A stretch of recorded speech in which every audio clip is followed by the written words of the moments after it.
Snow White. Hello everybody, this is Natasha, and His Royal Highness Prince Bertie the Frog has commanded me to tell you the story of Snow White by the Brothers Grimm. The story of Snow White is about a beautiful princess who had the most nasty, horrible stepmother who ever lived. Bertie thinks it's rather interesting, as the wicked queen in the story reminds him of someone he knows, a certain horrid somebody who turned him into a frog just as he was about to marry the lovely Princess Beatrice. Now, in real life, most stepmothers are sweet and kind, but the ones who appear in fairy tales are generally horrid. See what you think about this one. A very long time ago, in midwinter, when the snowflakes were falling like feathers from heaven, a beautiful queen sat sewing at her window, which had a frame of black ebony. As she worked, she looked sometimes at the falling snow, and it happened that she pricked her finger with her needle, so that 3 drops of blood fell upon the snow. The queen said to herself as she looked at it, "Ah me, if only I had a dear little child who had skin as white as the snow, lips as rosy as the blood, and hair as black as the ebony window frame."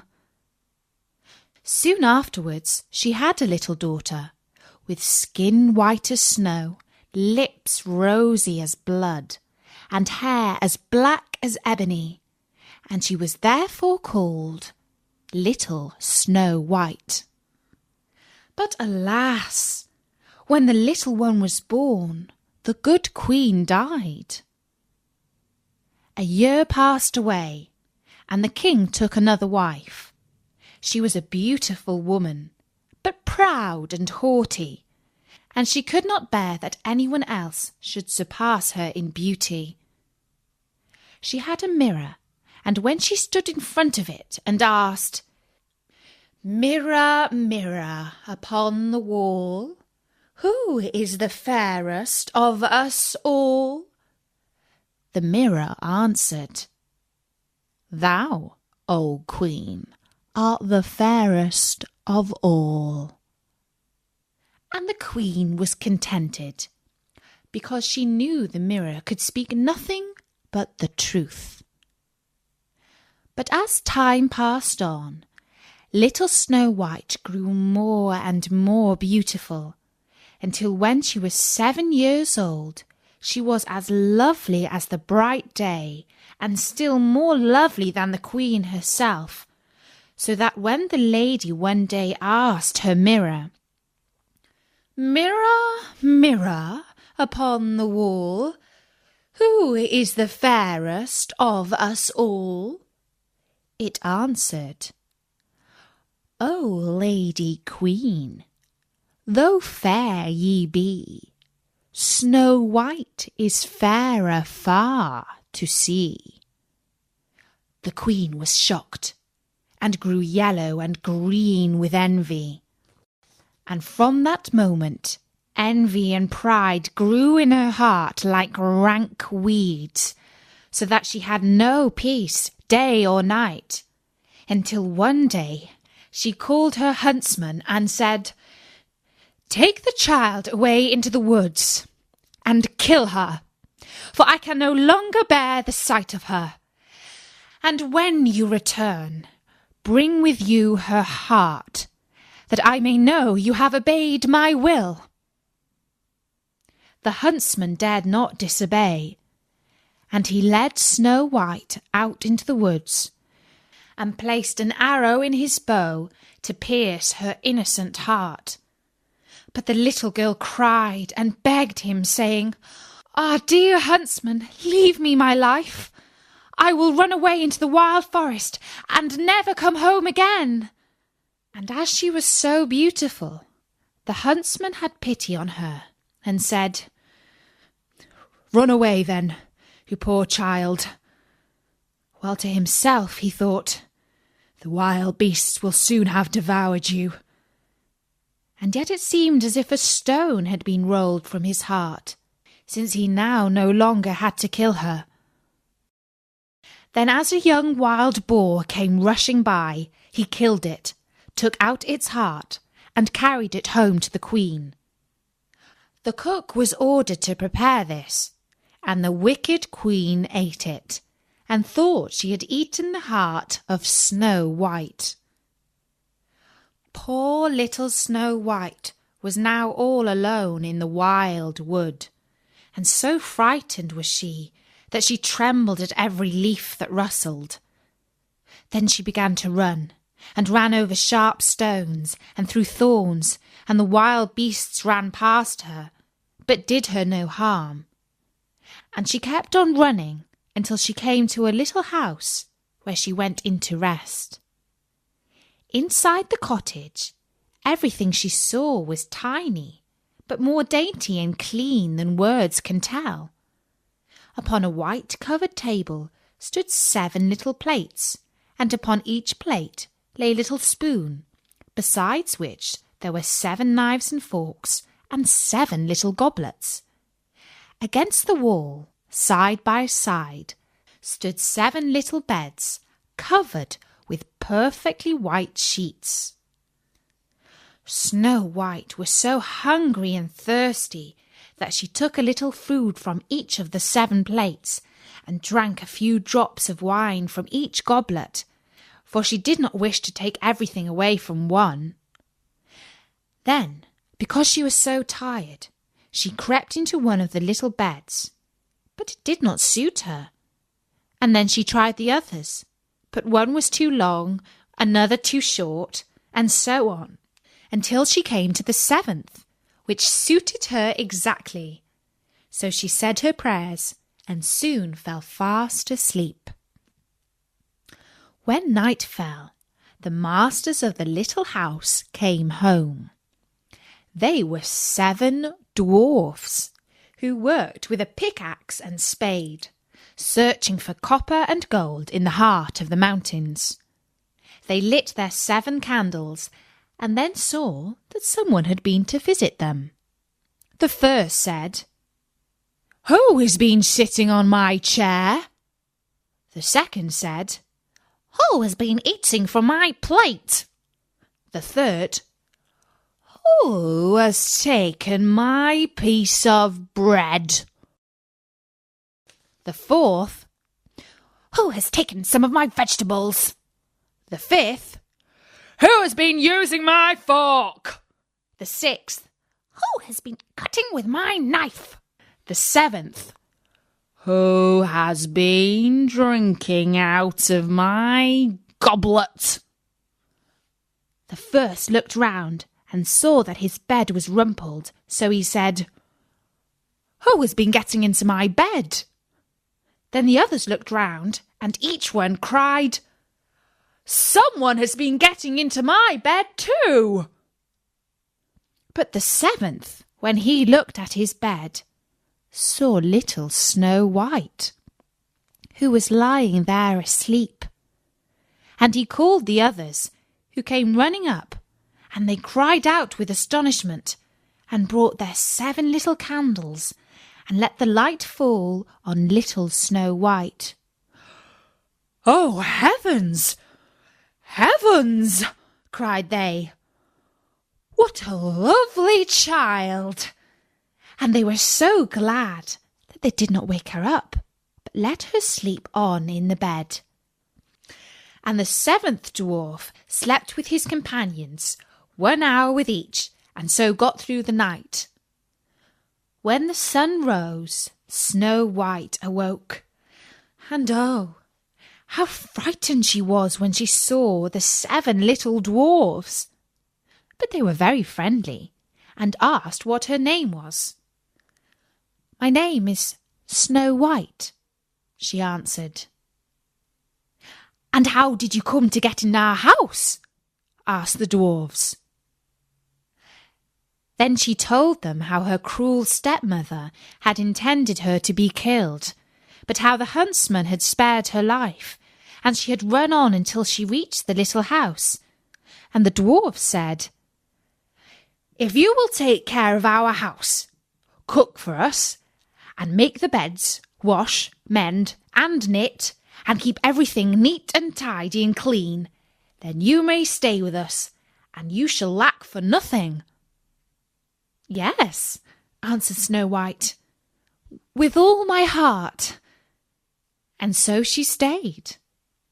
She kept the house neat and clean for the dwarfs, who went off early in the morning to search for copper and gold in the mountains, and who expected their meal to be standing ready for them when they returned at night. All day long Snow White was alone, and the good little dwarfs warned her to be careful to let no one into the house. "For," said they, "your stepmother will soon discover that you're living here." The Queen, believing, of course, that Snow White was dead, and that she had eaten her heart, and that therefore she was again the most beautiful lady in the land, went to her mirror and said, "Mirror, mirror, upon the wall, who is the fairest of us all?" Then the mirror answered, "O Lady Queen, though fair ye be, Snow White is fairer far to see. Over the hills and far away, she dwells with 7 dwarfs today."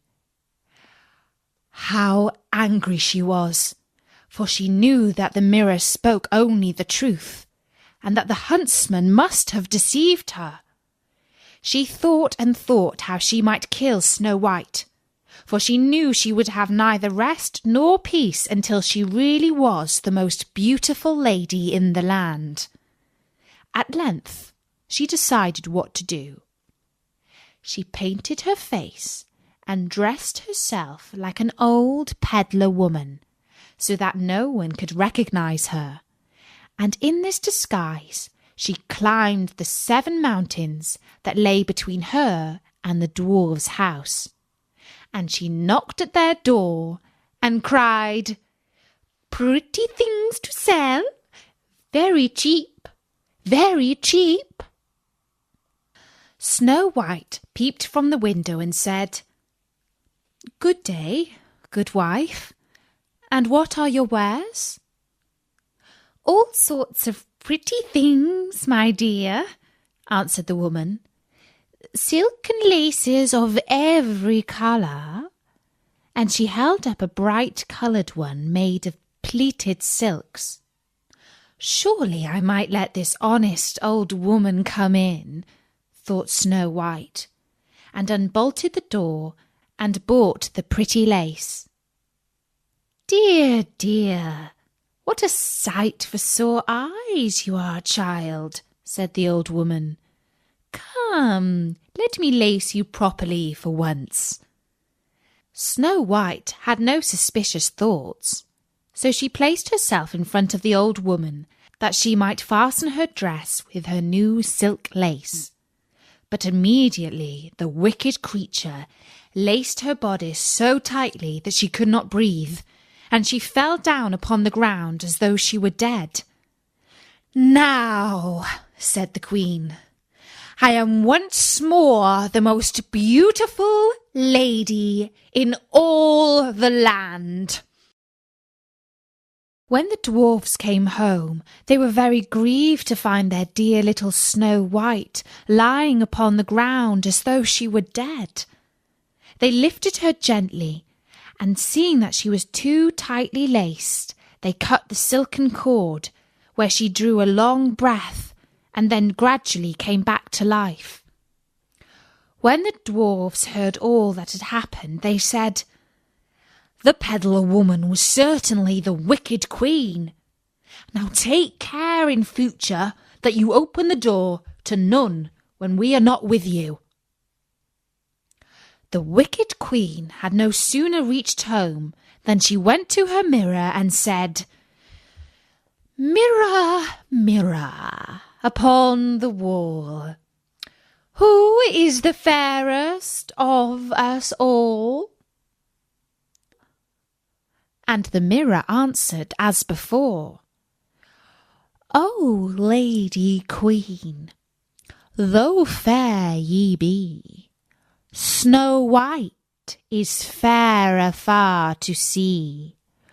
Over the hills and far away, she dwells with 7 dwarfs today." The blood rushed to her face as she heard these words, for she knew that Snow White must have come to life again. "But I will manage to put an end to her yet," she said. And then, by using her witchcraft, she made a poisonous comb. Again she disguised herself, climbed the 7 mountains, and knocked at the door of the 7 dwarfs' cottage, crying, "Pretty little things to sell, very cheap today." Snow White looked out of the window and said, "Go away, good woman, for I dare not let you in." "Surely you can look at my goods," answered the woman, and held up the poisonous comb, which pleased Snow White so well that she opened the door and bought it. "Come, let me comb your hair in the newest way," said the woman, and the poor unsuspicious child let her have her way. But no sooner did the comb touch her hair than the poison began to work, and she fell fainting to the ground. "There, you model of beauty," said the wicked woman. "You are done for at last."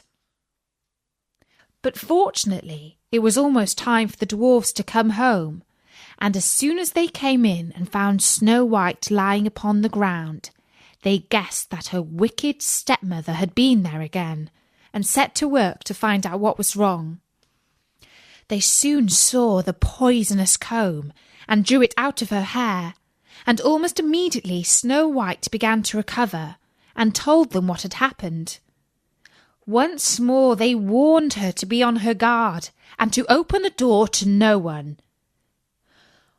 When the queen reached home, she went straight to the mirror and said, "Mirror, mirror on the wall, who is the fairest of us all?" And the mirror answered, "O Lady Queen, though fair ye be, Snow White is fairer far to see.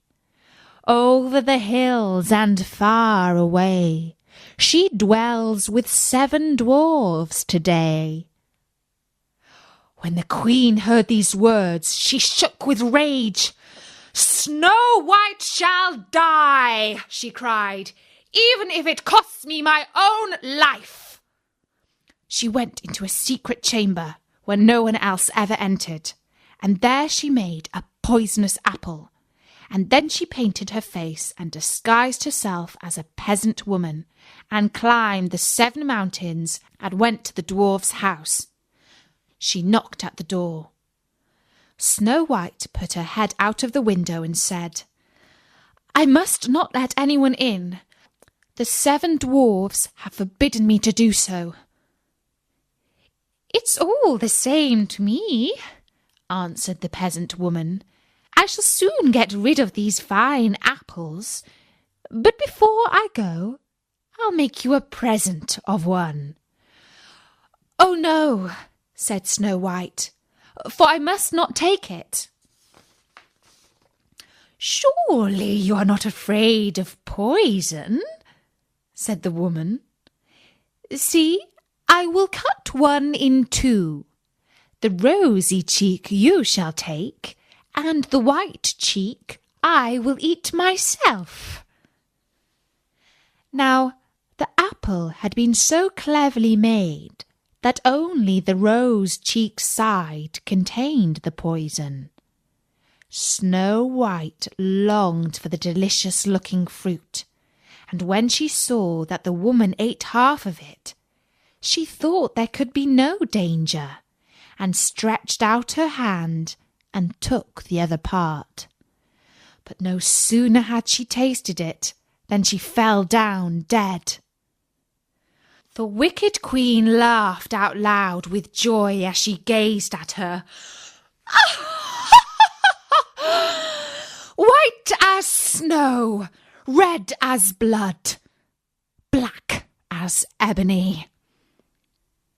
This time the dwarfs cannot take you. And she went straight home and asked her mirror, Mirror, mirror upon the wall, who is the fairest of us all? And at length it answered, Thou, O Queen, art fairest of all. So her envious heart had peace at last, as much as an envious heart can have peace. When the little dwarfs came home at night, they found Snow White lying upon the ground. No breath came from her parted lips, for she was dead. They lifted her tenderly and sought for some poisonous object which might have caused the mischief, and laced her frock, combed her hair, and washed her with wine and water, but all in vain. Dead she was, and dead she remained. They laid her upon a bier, and all 7 of them sat round it, and wept as though their hearts would break for 3 whole days. When the time came that she should be laid in the ground, they could not bear to part from her.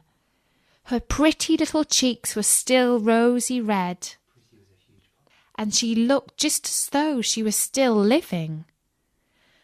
We cannot hide her away in the dark earth, said the dwarfs. And so they made her a transparent coffin of shining glass and laid her in it, and wrote her name upon it in letters of gold, and that she was the king's daughter. Then they put the coffin out upon the mountain top, and one of them always stayed by it and watched it. And birds came too, and wept for Snow White, first an owl, then a raven, and last a dove. For a long, long time little Snow White lay in the coffin, but she did not change. She only looked as though she slept, for her skin was still as white as snow, her lips as red as blood, and her hair as black as ebony. It chanced that a king's son came into the wood and went to the dwarf's house, meaning to spend the night there. He saw the coffin upon the mountain top, with little Snow White lying within it, and he read the words that were written upon it in letters of gold. And he said to the dwarfs, If you will but let me have the coffin, you may ask of me what you will, and I will give it to you. But the dwarfs answered, We would not sell it for all the gold in the world.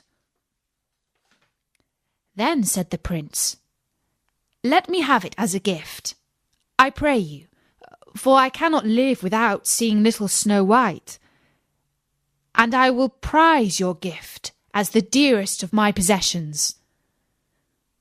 The good little dwarfs pitied him when they heard these words, and so gave him the coffin. The king's son then bade his servants place it upon their shoulders and carry it away.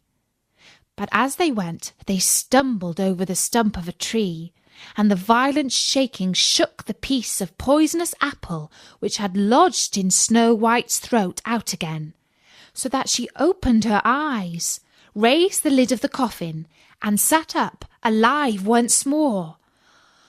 "Where am I?"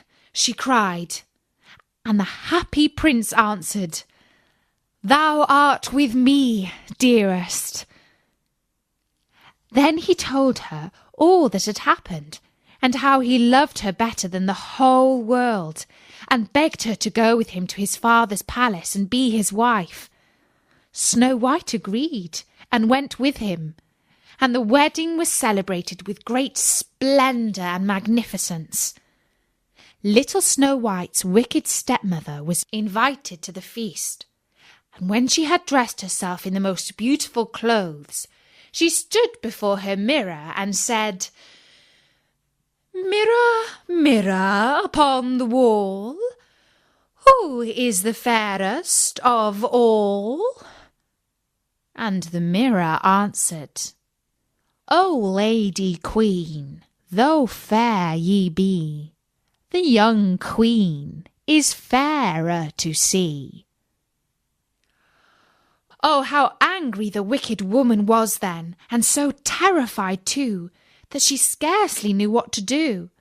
At first she thought she would not go to the wedding at all, but then she felt she could not rest until she had seen the young queen. No sooner did she enter the palace than she recognised little Snow White and could not move for terror. But as punishment for the evil, wicked stepmother's ways, a pair of red-hot iron shoes was brought into the room with tongs and set before her, and these she was forced to put on and to dance in them until she could dance no longer, but fell down dead. And that was the end of the wicked queen. And that was the story of Snow White by the Brothers Grimm. Until then, from me, Natasha, bye-bye.